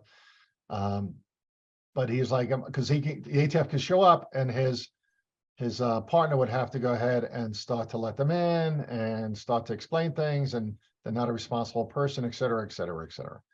So make sure you're for operations, they can inspect you. Yeah. So if you're out on vacation, your store is closed down for a week, then so be it. Your store is closed down for a week. Yeah. So do your best to make sure your days and hours are all accurate. All right. A Hispanic male who is a permanent resident, has a valid DL and a green card, not an American citizen, and does not read or write English, wanted to purchase a firearm. I declined the sale due to not being able to fill out the form. Was this okay on my part? Sure. Yeah, if you're not comfortable filling out or having the customer fill out the Spanish form and you don't understand Spanish, then by all means, that's just the way it goes. Right, and the procedure for using the English version form with an interpreter for this Hispanic male who does not read or write English is for him, meaning the customer, to bring 2 other folks with him. He has to bring someone to help him complete the form, a translator, and then a witness to the event. So it's let's just call it Bob, Charlie, and Susie. Bob fills out the form, but he can't read or write. It doesn't have to be Hispanic. It just could be a vision or a reading or literacy issue, a health issue. So Bob wants to buy a gun. His friend Charlie has to be with him to fill out the form, and Susie comes with them also to witness and sign her name to the form as a witness. So you do nothing wrong as an FFL. You just have to get all 3 names on the form. Typically, all 3 sign the signature line, You can explain in box 32 who is a translator or helper and who is a witness. You can just print their names. No need to keep copies of IDs or anything like that. You just have to, they have to bring 2 other people with them, and it cannot be an employee of the store. It could be a bystander, another customer in the store who happens to be there, but it cannot be an employee of the FFL. Okay, hopefully that answers. Can a brace still be on a new inbox lower receiver, as it could still be built into a rifle and the lower is listed as other in our book? Yes. Okay. So a completed lower, JC? Still there? Yeah. All right. The answer is yes on that. As long as it's not a completed firearm, it's not restricted. It's not a short barrel rifle until it has an upper and a barrel attached, obviously. All right. Just wanted to verify that if a customer brings a firearm that needs to be sent back to the manufacturer for repair, that no 4473 or NICS check is necessary when the same customer picks up the repaired firearm, unless, of course, a replacement firearm was received. Here's the answer, actually. The answer is yes. You do not need to do a background check when a customer brings a firearm to you for repair or service, and that gets sent out to the manufacturer for warranty purposes or repair. And then that repair center can actually ship the gun directly back to the customer. And just so you know, a customer doesn't even have to come to the FFL to ship it back to a FFL for repair. They can ship it directly for repair or warranty purposes. A lot of folks don't know that. So the answer is yes, even if it comes back with this, if it comes back with a different slide or a different serial number on the frame, you actually still do not need to do a background check. A lot of folks do a 4473 just to have record of the new serial number in their files. But as long as you return it through the proper acquisition and disposition process in your firearms gun repair log, you can go ahead and do that without a 4473 and without a background check. You still with us, JC? I think he had some calls coming in with the ATF. All right. Next, please submit your questions to the chat room. Got that. Remember Atlanta. Lisa Little says Atlanta. Yes, I'm going to be in Atlanta next week, actually. If you have questions about that, let me know. Give me a ring. Are you finding it common for FFLs to refuse a transfer shipment of a pistol that has been altered to meet the requirements of the new rule? The answer is yes, but again, that's why we went over this earlier, that if you open a box and find an arm brace attached to an AR pistol, you are not required to acquire that, and you can reverse that and send it, return to sender, box that up, ship it out. Do not list it in your acquisition book. And we are hearing about 2 or 3 of those each week, and it's an education issue. And it's sad that FFLs are doing this to other FFLs, but it's happening. We removed the brace and a buffer tube not required for the operation of firearm from a Galil ASAR 762 and replaced it with a plate, but the receiving FFL just said nope. Okay. We did find another one for the customer that accepted it, but it was found it really odd, especially considering the fact that the original FFL okayed the shipment initially, knowing exactly what they were receiving. Yeah, if you're shipping an AR with an arm brace, it is considered in today's world beyond January 31st to be an SBR. So that's illegal. If the ATF finds that occurring, they will hold you accountable, and you can face the penalty on that one. Yep. Sorry for going blank there for a minute there, JB. Had That's right. Important call from ATF, and IOI was making up regulations. The secret code of IOI enforcement. Yes, the code of IOI regulations. Can you share anything with the group or no?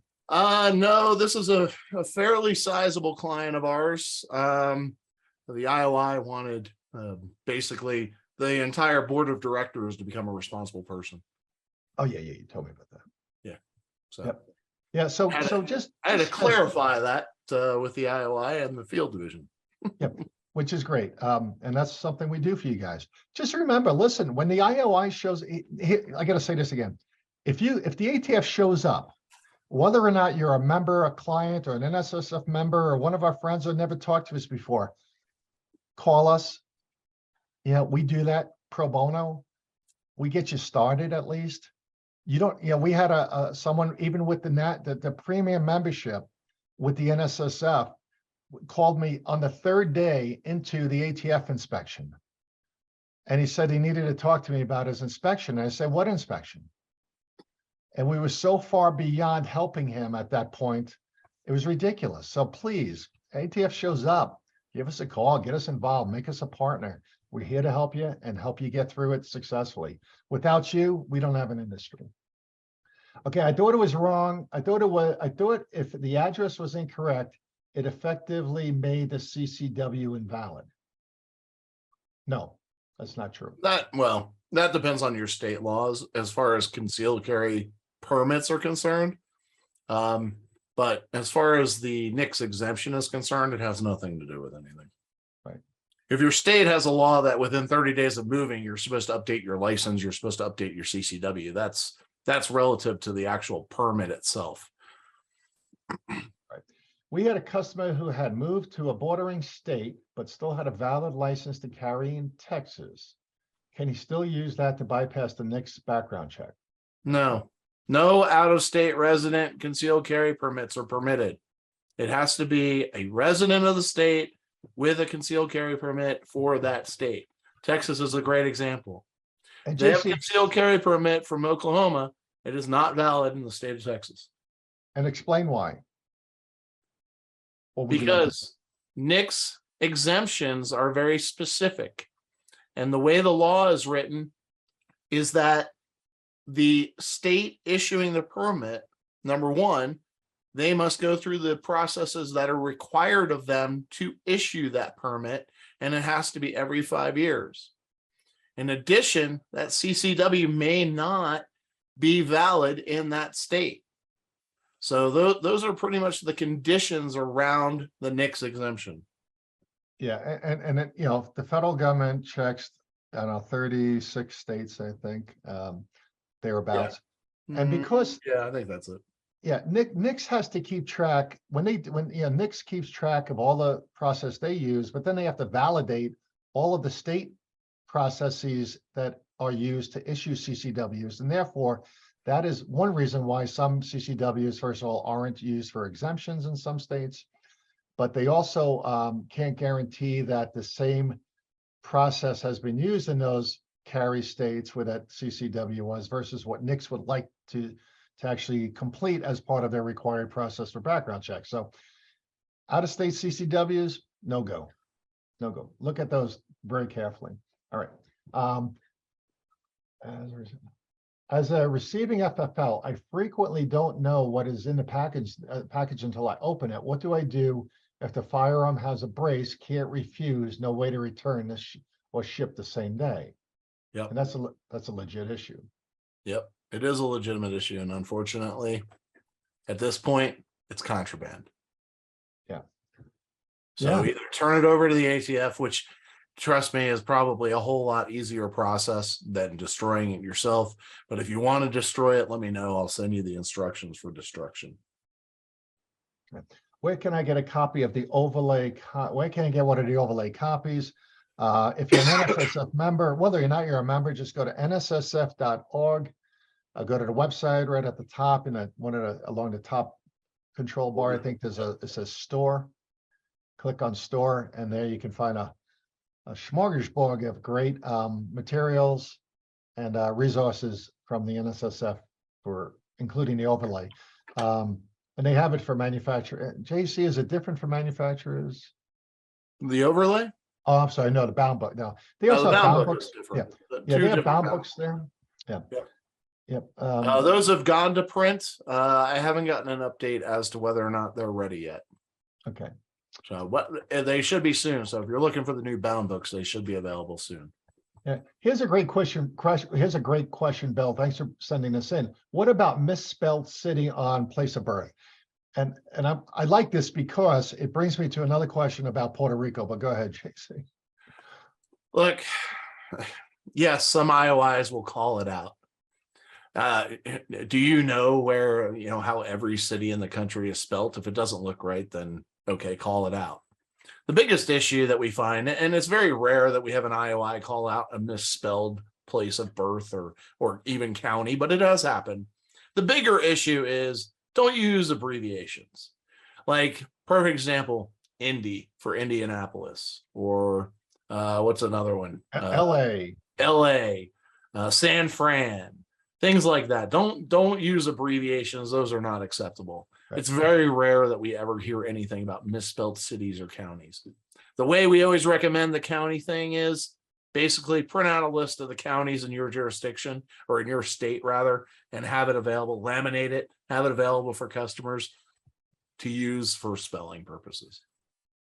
We had a report of violations a couple months ago that had some significant issues on it, but this IOI took it upon herself to go ahead and list every county misspelling in that report of violations as well, which took like a 30 violation report up to 130 violation report. Yeah, it was ridiculous, and it was a very it was one of these it was like this Indian tribal area where every county is spelled.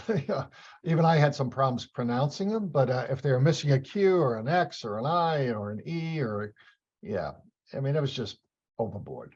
Yeah.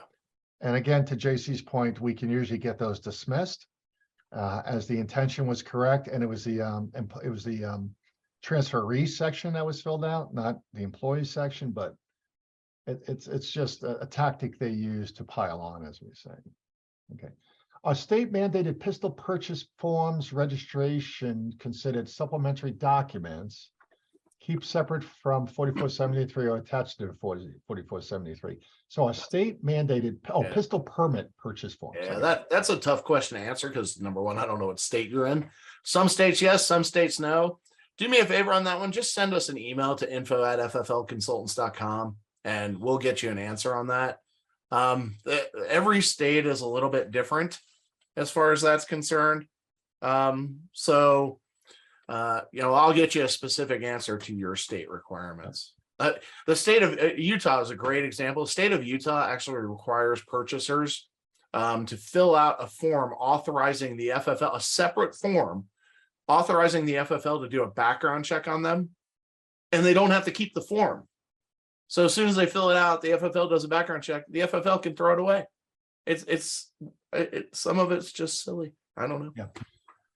Yeah, and if this, Eric, I don't know where you're from, but if you're Minnesota, for example, when they issue that permit to purchase to someone for ARs, or same thing in Washington, ARs or handguns, those are issued by county sheriff departments. So those would be, I know for a fact that they have been acceptable if they have the right address on it, and you can list those as 26B.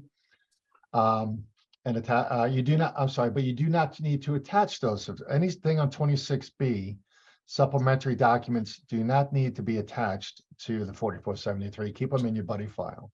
And one other thing on supplemental documents, stop writing control numbers and expiration dates and all the other nonsense.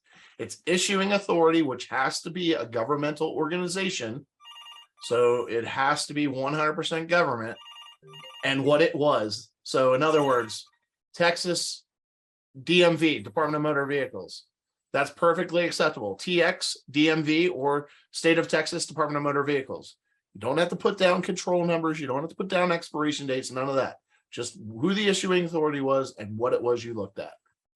I'm glad you mentioned that, JC. On types of ID, if you're just writing DL, that's not good. It has to be TXDL for Texas, has to be CO for Colorado, has to be MN for Minnesota.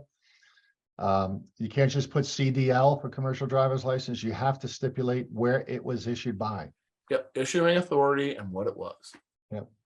All right. What if we attempted to reach out to a customer via phone and email for corrections and they don't hear anything back? Here's the rule: 2 phone calls and certified letter, and keep a log of it. All right. Create yourself a little sheet. Says attempt 1 was a phone call, left a voicemail, whatever. If you have their email address, you can do that too. Attempt number 2, phone call, and then attempt number 3, you're going to send a certified letter to the customer. And in that mailing, include a stamped self-addressed envelope back to you with a photocopy of the page where the error exists and explicit instructions on how to fix the form.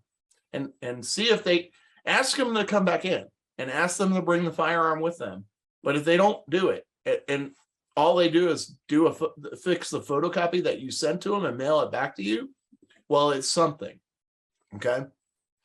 But make sure you're keeping track of those attempts. 3 strikes. Don't, it is what it is after the 3rd attempt. You can keep trying, but. Yeah, it doesn't resolve you. I mean, the process doesn't resolve you of the error. You made the error. Yeah. As we say, you crashed the car. Yep. You can't, if you can't get it fixed, you can't get it fixed, but you're not gonna be forgiven because you tried to get it.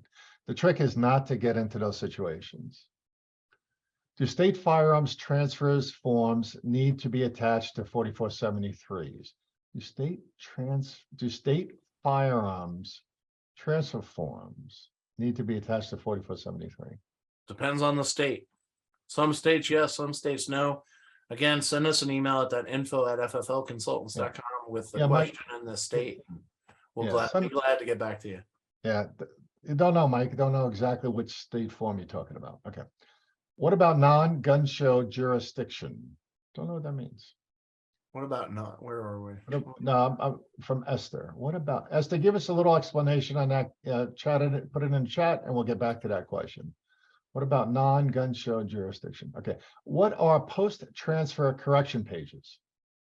Oh, so if you're 4473, if you discover an error, incorrect information, or mistake on a 4473 after the gun has been transferred to the customer, that gun has left your store, you've done a background check or accepted the CCW if that's applicable, and everybody signed off on the form, and a day or two, a week, or month later, you find out that there's a post-transfer correction, you have to go ahead and make a photocopy. The correct way to correct the form is to make a photocopy of the page in question, which is going to be page 1, 2, or 3. You're going to have to respectively find the customer or the employee who made the error to correct it with one single line through the mistake, write in the correct information, initial and date it, put a date that the correction was made, and then attach that photocopied page with the correction to the original 4473. Hopefully that answers your question. Thanks, Brian. In Georgia, we aren't supposed to attach a copy of the weapons carry permit if we aren't running a NICS check.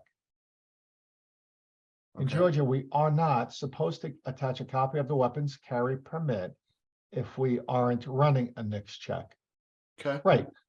Well, in most states where the CCW is accepted as proof of a background check or being non-prohibited, there's a section 29A that allows you, I'm sorry, is it 29A? It allows you to enter the CCW information. It's 29. It allows you to, and make sure you check that box if you do, if your state allows that to happen. Not checking that box is a violation, even if you enter the CCW information. Again, some states have weird nuances that require you to attach some stuff. As far as concealed carry permits are concerned, I'm not aware of any of the whatever 36 states that qualify, for the background check exemption. So, no, you don't have to put a copy of the concealed carry permit. Right. Can we legally charge to do a 4473 in Kansas? I know crazy, but overheard is crazy on 4473 now. Thanks. It is dependent on state law, and I'm assuming you're talking about private party transfers. Many states allow you to charge a fee. Some states restrict the fee that can be charged. So in Kansas, I would have to look to see, but FFLs find private party transfers to be a moneymaker. So yeah, right. And for states that don't have a private party transfer law in place yet, the answer is yes. because if it's not required in the state, you don't need to do it. In states where it is required, believe it or not, the FFL is required to do it. You can't say no. So, we're a little bit worried about that going nationwide because it'll be restricted. Many states where the customer where somebody just doesn't want to sell a gun to somebody they don't know. They don't want to be putting a gun into the wrong hands of someone. So they want to take someone to a gun dealer to do the background check. Yeah, you can. There's no restriction on what you charge for that service if you charge at all. It's a great way to get customers in the door. Yep. I mean, it's you don't want to turn off the customer. You don't want to. I mean, it's passive marketing. It's great. Yep. Look, they're coming in to transfer a firearm. Hey, maybe they need training. Maybe they want to use your range. Maybe they might need ammo or a holster or a secure gun storage. Not only are you going to make money on the transfer, but you may make money on accessories or, whatever else they need. We like to call them making customers for life. That's right. They need another gun down the road. You know that. Yeah. Regarding multiple sale forms for in-shop sales, not gun shows. If a customer resides in a different county than our shop, can copy 2 be sent to the county sheriff our shop is located in? Yes. It goes to the county jurisdiction of the gun store, of the premise, not the customer. The premise or the event, right? Yes, the premise or the event. Yeah. Will FFLs be notified of new 4473 updates past April 1st? Yes.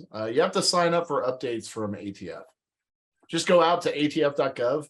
A little window pops up every time you visit the website that asks you if you want to receive updates and notifications from them. So. Guys, we got a hard cutoff in 10 minutes, so let's keep running through these. I have a gentleman that collects specific manufactured guns, building a collection. He also sells some that he currently has in his possession. He has used our services for transfers both to him and items that he is selling.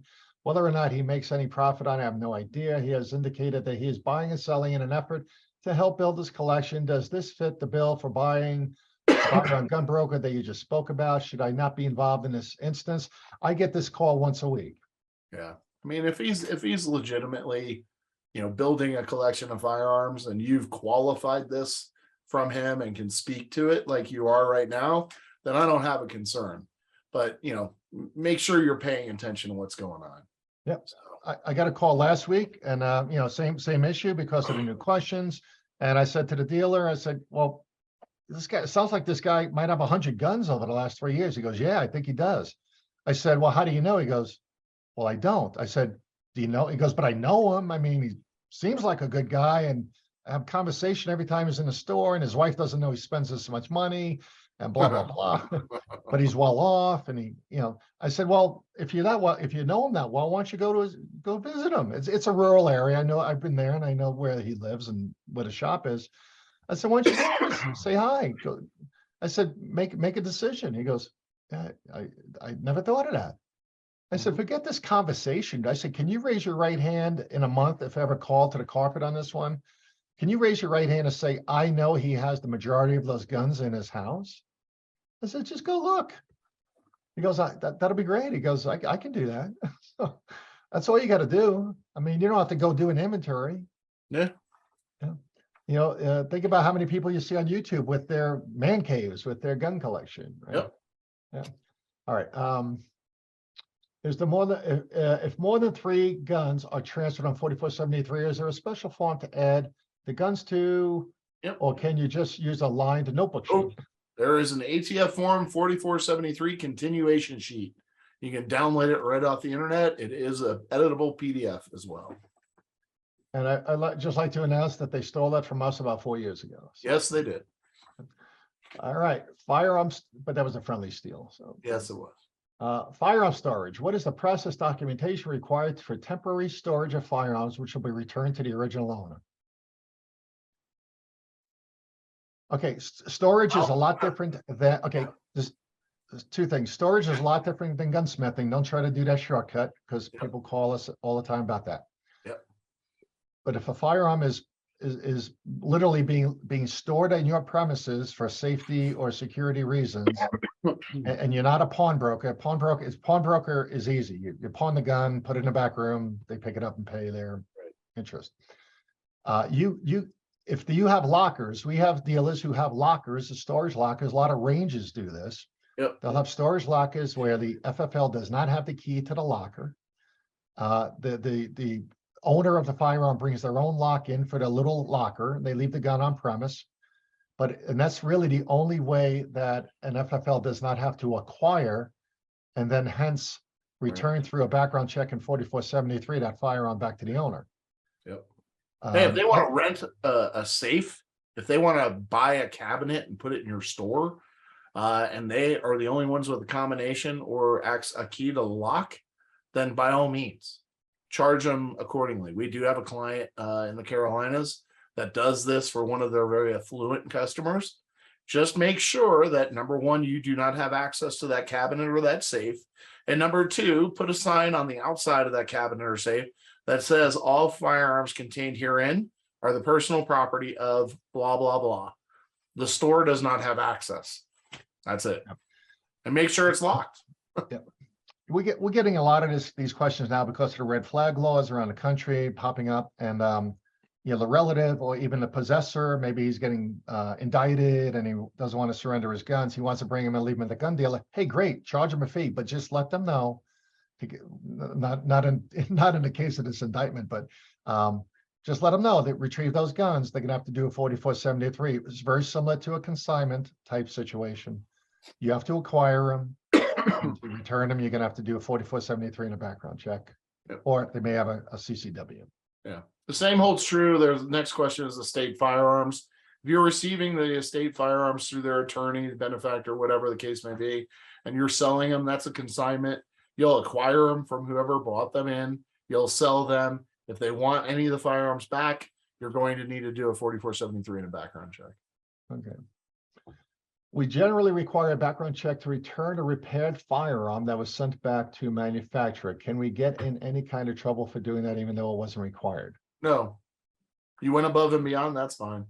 Yeah. Just make sure you understand that if they fail that background check, you've got to figure out, okay, what's the next step? And our recommendation is offer to buy it from them. Don't offer to give it to a family member. Offer to buy it from them or consign it for them. I was in an FFL 2-3 weeks ago, and they didn't know they needed to have a separate log for a gun book for repaired firearms where they weren't doing a background check. Okay, so if you're doing any type of non-background check transfers, those should not be in the same A&D book that you do for transferred firearms using a background check. So another, we call it the gunsmith book. It's a inventory tracking record for your in and out guns without background check. So if you got questions about that, let us know. I was interested in the inspection revocation stats for, I see, Lisa. I was interested in the inspection revocation stats for Atlanta. We don't have it by state, or we have it by office.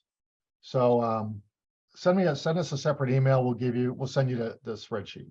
Yeah. Okay. If a customer brings a firearm in that they have requested we sell for them either in store or some other platform, a lady decides to keep the firearm, do they need to fill out a 4473 when picking it up? Yes, that's considered a consignment, and absolutely they have to go through a 4473 and a background check, unless you're an exempt state, and then obviously the state exemption of the background check exists. Yeah.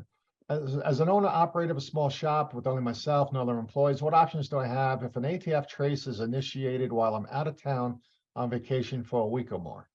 Make sure that the tracing center has your updated contact information. You can certainly notify them that, hey, I'm going to close the shop for a week and go on vacation. If any trace requests come in, there's not much I'm going to be able to do about it. Right. But notify the tracing center. And if you do, make sure you put their name and number and date and time of call in your ATF communications log. Yep. If you have a couple more, JC, if you have a brand new AR pistol and it's shipping SOT to SOT and the customer's filling out a Form 4, is that still legal? If you have a brand new AR pistol and it's shipping SOT to SOT, yeah, and the customer, so it ships on a Form 3. Yeah, it ships from one SOT to the other on a Form 3, and the customer fills out a Form 4 when it arrives. Yes. Yeah. So legal. Yep. Okay. But keep in mind that AR pistol if it's in your inventory, and it's an NFA firearm, an SBR, you have to wait until you get the Form 1 approved. Right. You have to register it. Yep. It has, not the conditional approval, the actual Form 1. Yeah. Even if you're an SOT, NFA dealer, you gotta Yep. wait. You gotta wait. Yep. Unlike the non-licensee, unlike the customer who can walk around with that gun with proof that they submitted it. Yeah. Right. Okay. If you do keep a couple more, if you do keep and store the electronic 4473 on a server, are you required to keep all things electronic, signature, form, storage, etc.? Sorry, I'm beating this to death, but apparently an IOI has stated as such. If you are utilizing an electronic Form 4473 and storing it electronically, you are now required to notify the ATF 60 days prior to implementing same. If you haven't done that, you need to do that. And then there are other requirements in 2016-2. That's ATF ruling 2016-2. All right. So if you're utilizing a cloud service to store it, you have to have 2 additional backups, one local and then one on a available like USB thumb drive or paper. Yeah, but you can print those out for, oh yeah, well, I guess you need electronic storage. You can't print them out, right? No, if you've transitioned to electronic storage, you go electronic storage all the way. You got to do electronic signature, right? Yep. And Jay Dalton, give us an email if you or a ring if you still have questions on that. U.S. territory as place of birth, where does it go? U.S. territory, which is Guam, some of the islands, Puerto Rico, they all go under U.S. county, U.S. state and city. Yep. They are not a foreign country. If it's a territory, it's part of the United States. Yep. So an example, San Juan, Puerto Rico. Yes. And you got to use the respective territory code, which if you don't have it, we have them. Yep. For NICS when you do that background check. Yep. PR is Puerto Rico. USVI is United States Virgin Islands, etc. Yeah. Don't put it in a foreign country. No. You were talking about reporting jurisdiction at gun show for reporting. If I ever have a customer who buys a gun in my store but lives in another county, do I report it to my local? We answered that one already. Yeah. Yeah. Is there a single line correction with initials the proper way to correct the mistake on the original 4473 at the time or before the transfer? I will say yes. Yes. Assuming before the form is signed by the FFL, or should a new form be completed? It's actually not anything about the signature. It's about when that firearm leaves your store. Yep. Okay. Single line, initials, and date. That is what the requirement is. 2 more. Oh, let me go back to I'll skip that. Which ATF publications are FFLs required to provide to a firearm purchaser? And the answer Handgun is Safety Act for sure. Yep. That's it. That's it. Youth Handgun Safety Act. Unless you're in other states, like California has 18 things I think you have to sign and provide. Some states do have additional documents, but that's at a state level, not at a federal level. Yeah. Did you say we cannot deny private party transfers in a state that requires the 4473 for private party? Depends on state law. It depends on state law. Yeah. Yeah. So most FFLs where this in states where this exists have not read and understand that law. That can get you in trouble at the state level if there's complaints by folks trying to do that.